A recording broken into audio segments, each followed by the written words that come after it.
France Inter. Le 13-14,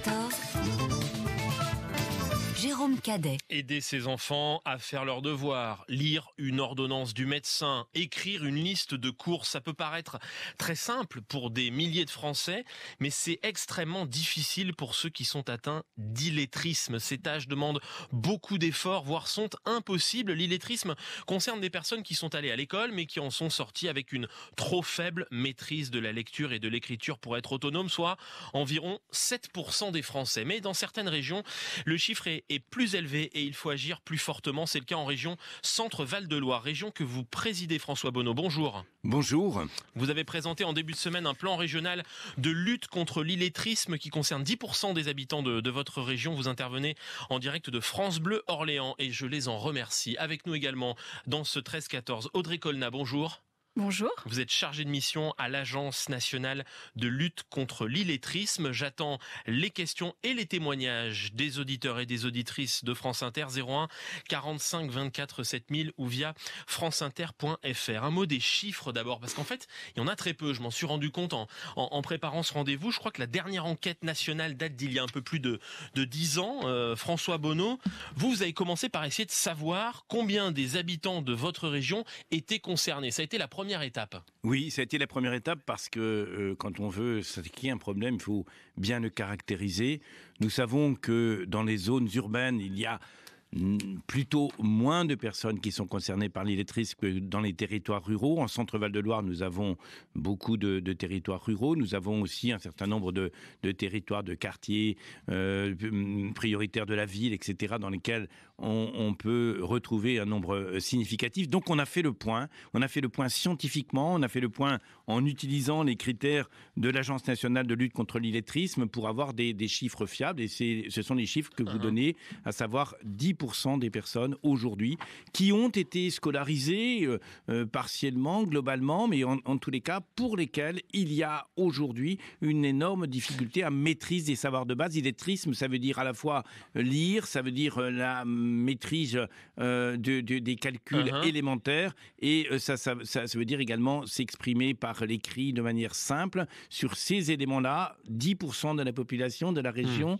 Centre-Val de Loire, la région que je préside, sont dans cette situation, 7% au niveau national. Tout ça est considérable. Tout ça est complètement inadmissible parce que on imagine bien à quel point ces personnes sont, même si elles se cachent, même si elles ont du mal à l'accepter, sont dans une situation extrêmement difficile Bonneau, dans la vie courante, extrêmement difficile dans leur évolution professionnelle. Que nous dit cette enquête précisément sur le profil des Français qui sont concernés par l'illettrisme, leur âge, leur sexe, les professions exercées? Vous avez évoqué aussi leur lieu d'habitation à l'instant. Oui, tout à fait.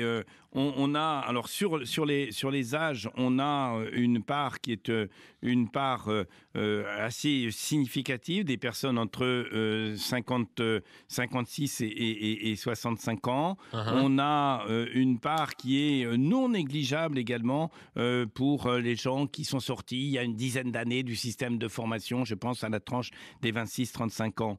On sait aussi que on a un illettrisme de genre. Le taux d'illettrisme chez les hommes est supérieur à celui des femmes. On a 11,8% chez les hommes quand on n'a que 8,9% chez les femmes.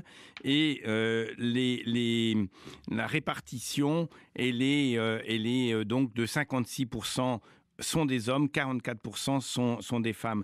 Et puis on a un autre chiffre qui peut nous intéresser dans notre échange. Il ne faut pas imaginer que les personnes qui sont en situation d'illettrisme sont nécessairement en dehors de la société. Un certain nombre ont réussi à compenser ce qui constitue véritablement un handicap et sont au travail. Aujourd'hui, on a un taux de personnes qui sont concernées par l'illettrisme et qui sont au travail qui est tout à fait significatif.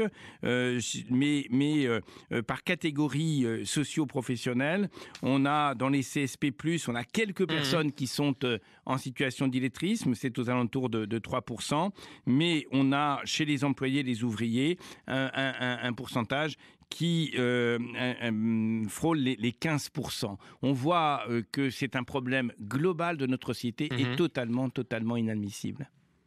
Audrey Colna, comment faire pour en sortir? D'abord en parler. Est-ce qu'on peut nommer les choses aujourd'hui? Est-ce qu'on peut parler de ce problème de l'illettrisme? On a eu le sentiment pendant longtemps que c'était un tabou. Est-ce qu'aujourd'hui ça l'est toujours? Alors ça l'est de moins en moins, hein. Effectivement, le tabou de l'illettrisme recule et heureusement, la société s'empare de ces sujets. Maintenant, effectivement, être qualifié d'illettré, c'est vraiment très violent. Donc c'est difficile. C'est ça le paradoxe. On se souvient de la sortie d'Emmanuel Macron, alors ministre de l'économie, parlant des salariés de GAD comme étant des illettrés, ce qui factuellement était vrai pour certains d'entre eux. Il y avait eu des études à l'époque sur ce sujet. Mais ça avait été pris comme une insulte. D'ailleurs, il s'était excusé dans la foulée. Oui, c'est compliqué en fait de l'assumer et donc ça demande beaucoup de tact et de bienveillance pour les personnes qui accompagnent ces situations. Aujourd'hui, on a ce rapport et cette enquête en Centre-Val de Loire. Pourquoi est-ce qu'on a un manque de chiffres sur ce sujet, sur ce phénomène en France ? Alors, on a un manque de chiffres, mais ils vont arriver puisqu'on a mené cette année en lien avec l'INSEE une enquête dont les premiers chiffres vont sortir au printemps prochain. Donc, on verra un petit peu mieux où nous en sommes, même si nous savons que la lutte contre l'illettrisme a fait beaucoup de progrès en France ces 20 dernières années. François Bonneau, illettrisme, électronisme, ça c'est la difficulté pour se servir d'un smartphone ou d'un ordinateur. Est-ce qu'il y a un lien entre les deux ? Oui, il y a bien évidemment un lien entre les deux parce que aujourd'hui, la maîtrise de l'outil numérique est absolument nécessaire dans un nombre important de situations sociales. Ce qu'il faut dire par rapport au sens de ce terme-là, c'est que bien évidemment, il faut parler de personnes qui sont en situation d'illettrisme. Ces personnes sont des êtres humains, sont nos voisins dans la rue, sont nos voisins dans l'immeuble, sont des gens qui, comme toute personne, ont envie de se promouvoir, ont envie d'accéder à tout et globalement, sont extrêmement volontaires pour s'engager dès lors qu'on les a déculpabilisés. Il faut lever la culpabilité. Ces personnes qui viennent dans un service administratif et qui finalement, quand elles voient qu'elles vont devoir prendre un crayon et écrire quelque chose et qui sont prises de panique et qui font demi-tour, ça n'est pas supportable dans une société de justice et d'égalité. Il faut lever la culpabilité et mettre partout dans la proximité, c'est le but de la région Centre-Val de Loire, c'est de mettre partout ces espaces libre-savoir, ces mobilisations et professionnelles et associatives qui nous permettent de mettre ce problème au cœur de notre société, non pas comme un problème qui stigmatise, mais comme un problème qui éveille nos consciences et qui éveille le désir de créer là-dessus une véritable égalité. On va parler de votre plan dans une minute, François Bonneau. D'abord, je voudrais qu'on donne la parole à Aline Leguluche qui nous a livré son témoignage pour montrer qu'on peut sortir de cette situation. Elle a écrit 2 livres sur l'illettrisme. Elle en a souffert dans sa jeunesse. Elle a appris à lire à 50 ans. Elle a même décroché son CAP restauration hôtellerie. Elle nous raconte son parcours. Je suis rentrée à l'école à 6 ans. Je n'avais jamais touché un crayon et même une feuille de papier. Je confondais les lettres. Par bonheur, je suis tombée quelques années après sur un enseignant gentil, bienveillant, qui lui m'a fait apprendre avec la douceur et ludiquement certaines phrases, certaines écritures, un peu de calcul. Je suis sortie de l'école à l'âge de 16 ans en situation d'illettrisme. Alors pour le travail, j'ai travaillé pendant 15 ans dans une usine de pâtisserie, parce qu'à l'époque, il n'y avait pas besoin de CV, il n'y avait pas besoin de tout ça.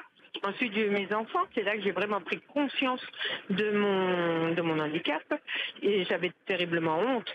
Je me sentais coupable de ne pas pouvoir aider mes enfants. Mais je voulais tout de même qu'ils apprennent à lire et à écrire. Je leur racontais une histoire. C'était la sorcière, c'était drôle, on faisait un petit spectacle. Mais mes enfants, ils l'ont su très très tard. J'avais des difficultés avec ça parce que je leur faisais lire tout à ma place, comme si que c'était un cours de lecture sans cesse, pour donner le change, pour leur faire semblant. Il faut aller de l'avant, il faut demander de l'aide. Et j'adore écrire, j'adore créer, j'adore inventer. Et ça me rend heureuse, ça. Voilà ce témoignage plein d'optimisme d'Aline Leguluche. Audrey Colnat, je me tourne vers vous. On a eu le sentiment, et on l'a peut-être encore, qu'il y a une fatalité autour de l'illettrisme. Comment est-ce qu'on arrive à le faire reculer? Est-ce qu'il y a des exemples de territoires où ça fonctionne? Alors oui, bien sûr, non, l'illettrisme n'est pas une fatalité. On peut apprendre à tous les âges de la vie et ça, c'est un message très important à faire passer et c'est notre action quotidienne à l'agence. Sur la région Île-de-France, puisque c'est mon territoire, je vais parler d'un exemple concret. Nous avons collaboré récemment avec l'entreprise Sodexo et Disneyland Paris pour les aider à mieux repérer et accompagner les salariés en situation d'illettrisme et notamment la Sodexo donc a pour ambition là de former 500 personnes d'ici 2024. Actuellement, il y a déjà plusieurs centaines de salariés qui sont rentrés en formation. Quant à Disneyland Paris, leur programme qui a été a obtenu un prix de l'ambassade des États-Unis pour son exemplarité, justement pour lutter contre l'illettrisme et l'électronisme. Beaucoup de salariés de Disneyland souffraient d'illettrisme et d'électronisme et donc profitent de formation à l'intérieur de l'entreprise. C'est comme ça que ça se passe? Alors, pas forcément beaucoup, mais sur certains secteurs d'activité, il y a eu un certain nombre de salariés qui ont été repérés en difficulté. Donc, ça signifie qu'il y a un enjeu aussi économique pour l'entreprise. Ce qui est difficile, c'est de les repérer, c'est de les convaincre de suivre des formations, de reprendre des cours? Alors tout ça en fait demande de monter en compétence. C'est pour ça que l'agence agit aux côtés des entreprises pour les aider justement à s'acculturer à la question et à savoir mieux accompagner ces personnes.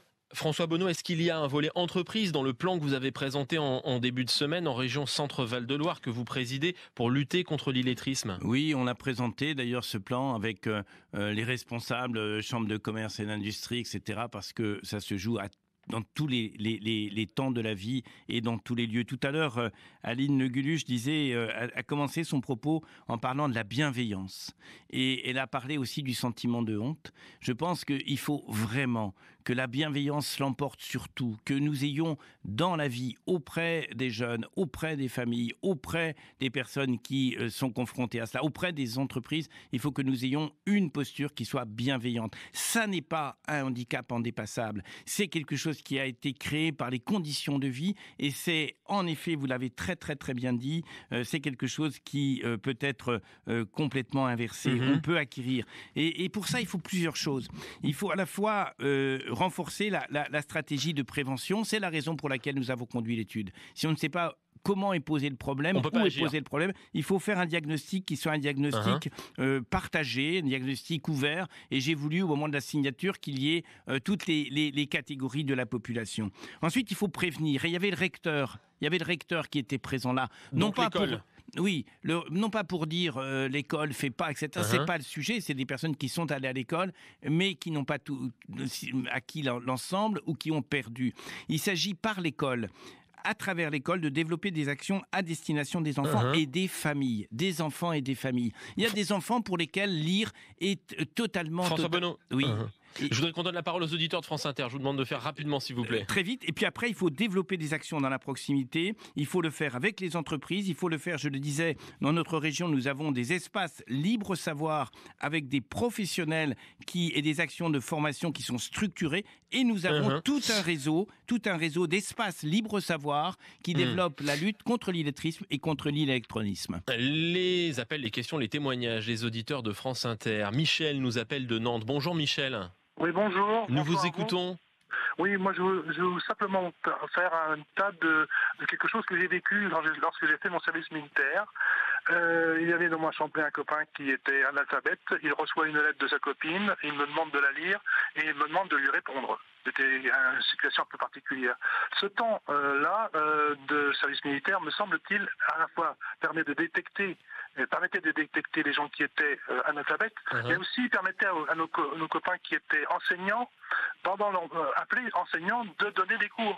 Alors je pense que là, effectivement, le fait d'avoir supprimé le service militaire est un élément qui a sûrement fait en sorte qu'un certain nombre de gens ne sont passés à travers les mailles. Merci. Le rétablissement de ce type de rassemblement national permettrait peut-être effectivement d'apporter des solutions. D'apporter une solution. Merci Michel. Merci Michel pour ce témoignage. Analphabétisme n'est pas illettrisme, je le précise. On a pas mal de témoignages et de messages dans ce sens. François Bonneau, peut-être, il y a aujourd'hui les journées défense et citoyenneté pour les jeunes. Est-ce qu'il y a là des pistes à creuser ? Tout à fait. Nous avons corrélé les chiffres de notre étude régionale, encore une fois, qui a été faite en fonction des critères de l'Agence nationale. Nous les avons corrélés avec les chiffres qui sont donnés par les journées de la défense de la citoyenneté. Et c'est des chiffres qui, en effet, se rejoignent sur l'importance du phénomène. Et je crois que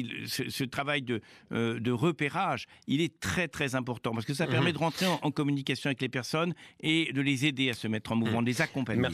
Merci à vous, François Bonneau, président de la région Centre-Val de Loire. Merci également à Audrey Colna, chargée de mission à l'Agence nationale de lutte contre l'illettrisme, d'avoir répondu à l'invitation du 13-14. Merci à vous pour vos appels et vos messages. 13h46.